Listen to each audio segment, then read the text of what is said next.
Bueno, muchas gracias por invitarme a esta presentación y a la Fundación Santa Fe por tener en cuenta las actualidades que hay en las distrofias musculares. Un descargo de responsabilidad es importante porque en Colombia ninguna de las medicaciones o tratamientos de Sarepta están aprobados. Y también es importante dejar en claro que esta es una presentación, discusión para propósitos educacionales y que nada de esto tiene que ser entendido como algo que predisponga a alguna promoción o a reclutar pacientes para algún estudio de Sarepta y que tiene solamente como fin la audiencia de profesionales autorizados en el cuidado de la salud. Y nada de esta presentación puede ser compartido externamente sin el previo acuerdo con Sarepta. Por lo tanto, esto es confidencial y su distribución no está permitida. Dicho esto, vamos a comenzar con un cuadro de situación. Muchos de ustedes seguramente conocen estos datos, pero es importante dar un marco de referencia para lo que luego les comentaré como unos avances en el tratamiento de la distrofia muscular de Duchenne, tratamientos específicos para esta patología. Saben que la distrofia muscular de Duchenne es una enfermedad rara ligada al cromosoma X, que es progresiva, degenerativa y fatal. Ocurre aproximadamente en 1 cada 3.500 a 5.000 hombres nacidos vivos y está causado fundamentalmente por mutaciones en el gen que codifica la proteína distrofina.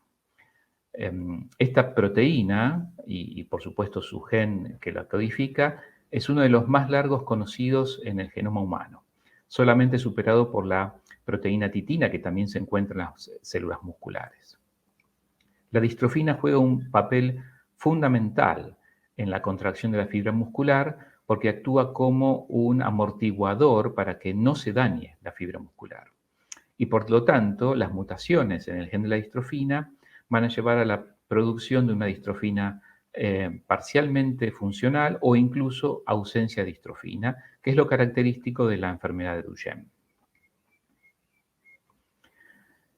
Como les decía, el gen que codifica la distrofina se encuentra en el cromosoma X. Ustedes ven ahí la localización. Es uno de los más grandes en el genoma humano. Y específicamente cuando hablamos de la tasa de mutación, lo que queremos decir es que muchas son heredadas, pero 1/3 de los casos es una mutación nueva, es decir, lo que se llama una mutación de novo. Es decir, que no es heredada, sino que se produce durante el crossover de las divisiones iniciales del embrión humano. Por lo tanto, nuevos casos van a aparecer independientemente del diagnóstico prenatal o del aconsejamiento genético. Dentro de estas mutaciones para el gen de la distrofina, pueden darse diferentes tipos. Pueden darse de lesiones, es decir, que ausencia de una parte del genoma, una duplicación de ese genoma o mutaciones pequeñas, fundamentalmente mutaciones puntuales, donde un aminoácido se cambia por otro. Las mutaciones grandes son aquellas que abarcan más de un exón, ¿ok? En general, las deleciones, que significan la remoción de un sector importante del ADN, y las duplicaciones, que es justamente esto, una porción del ADN que está duplicada en forma anormal. Las pequeñas mutaciones ocurren en general, afectan, más bien dicho, en menos de un exón. Estas pueden ser inserciones, pueden ser mutaciones puntuales, sin sentido o con un sentido incorrecto, pueden ser mutaciones en el sitio del esparcimiento, en el splice site mutations, o pueden ser mutaciones dentro de las intrones, es decir, las regiones que luego van a ser quitadas para generar el ARN maduro. Cuando hablamos específicamente de la distrofia muscular de Duchenne, vemos que existen dos formas de distrofia muscular que dependen de cómo el marco de lectura del gen puede ser mantenido o no. Cuando hablamos de Duchenne, hablamos de una enfermedad más grave y en general relacionadas a un cambio en el marco de lectura que genera una pérdida de la proteína o de la función proteica. Un cuadro menos leve es la distrofia muscular de Becker, que se debe a un cambio en una mutación que reduce la cantidad o la función de la distrofina. Es decir, que en el Duchenne la distrofina está truncada o es no funcional o directamente no se produce. En general hay un codón de stop prematuro y es un fenotipo más grave. Y cuando hablamos de Becker, existe proteína funcional, aunque no sea la completa. Hay pérdida de algunos nucleótidos que hacen un cambio en los codones, por lo cual hay un cambio en los aminoácidos y por supuesto que el fenotipo es menos severo. Viendo la distribución de las mutaciones para el gen de la distrofina, existen diferentes bases de datos. Una de las más importantes es la base de datos de Leiden, en Bélgica, que recoge información de todo el mundo. Y lo que ha observado es que existen más de 1.800 mutaciones únicas en el gen de la distrofina. Pero cuando tratamos de organizar esta base de datos, vemos que el 68% de las mutaciones asociadas a Duchenne son de lesiones, que hay un 11% de duplicaciones, un 20% de mutaciones pequeñas o puntuales y un 1% de otro tipo de mutaciones, específicamente las midintrónicas. Cuando vemos aquellas mutaciones que afectan a Duchenne, vemos que más del 80% son mutaciones que pueden ser pasibles de un salto de exón. Más o menos hay un 30% de terapias de salto de exón para las cuales hay terapias aprobadas. Esto es muy importante porque de aquellos pacientes, que es aproximadamente un 80%, un tercio de los mismos pueden ser tratados con terapias de salto de exón. Esto también es muy importante. Cuando vemos el mapa de los exones de la distrofina, vemos que hay una porción que se denomina hotspot, donde ocurre la mayoría de las mutaciones asociadas. Estas mutaciones, como decían, en su mayor proporción son de lesiones. Y en general se dan entre estos exones, entre el 45 y el 53. Esto es para mostrarles cómo las de lesiones, en general fuera del marco de lectura, generan una proteína inadecuada.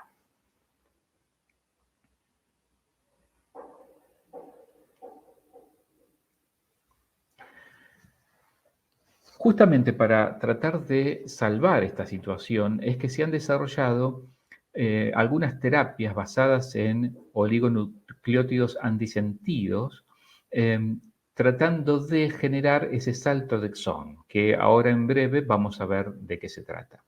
Estos oligonucleótidos antisentidos son drogas sintéticas, son ácidos nucleicos de una sola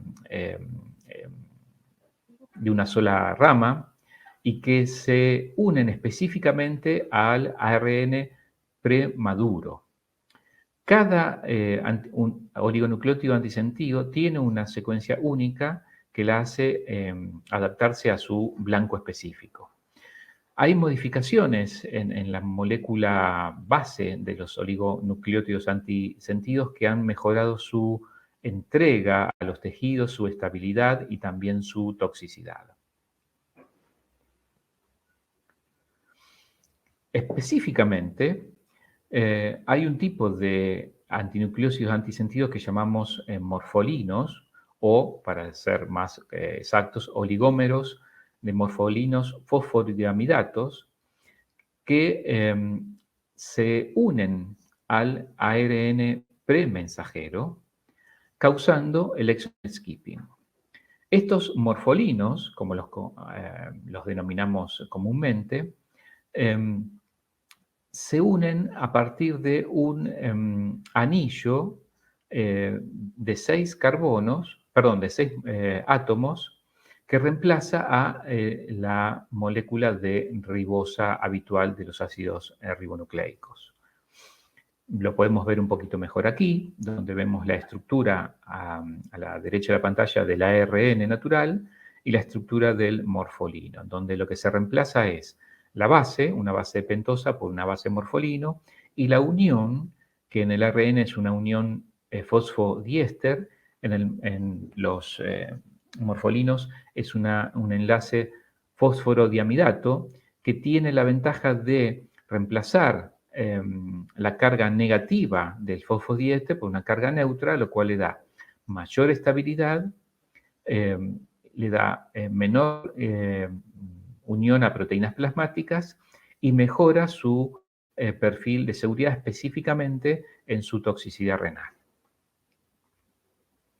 Cuando vemos el mecanismo por el cual se produce el salto de exón, vemos que, por ejemplo, en la proteína normal la lectura es habitual con el marco de lectura conservado, pero cuando hay una delección, la lectura del ribosoma queda trunca y eso hace que la proteína distrofina se genere en forma truncada o incluso sea inestable y se disgregue rápidamente.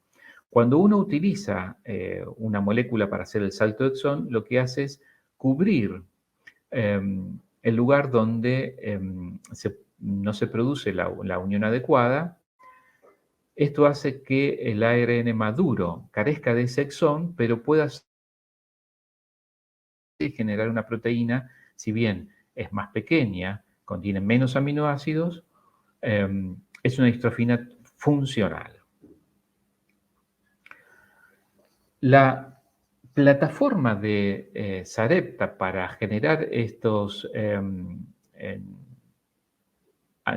oligonucleótidos antisentido es muy interesante. Ha llevado a cabo muchas investigaciones, como ustedes pueden ver en la slide, más de 5.000 compuestos han avanzado del estudio preclínico al clínico, pero solamente el 10% de estas drogas llegan a estudios clínicos en humanos.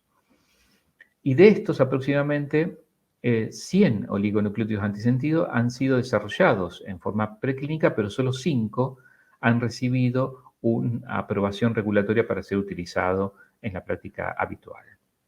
El desarrollo de los morfolinos por Sarepta continúa utilizando un backbone, como les mostraba previamente, tratando de ser lo más seguro posible, y ha demostrado tener un patrón de eficacia muy interesante para disminuir la progresión de la enfermedad. Esto es un intento de mostrarles qué es lo que se puede contar actualmente con estrategias nuevas para el tratamiento de la distrofia muscular de Duchenne, y por eso quiero agradecerle su atención y su amabilidad por prestar este tiempo para mostrar lo que está haciendo Sarepta en este sentido. Muchas gracias.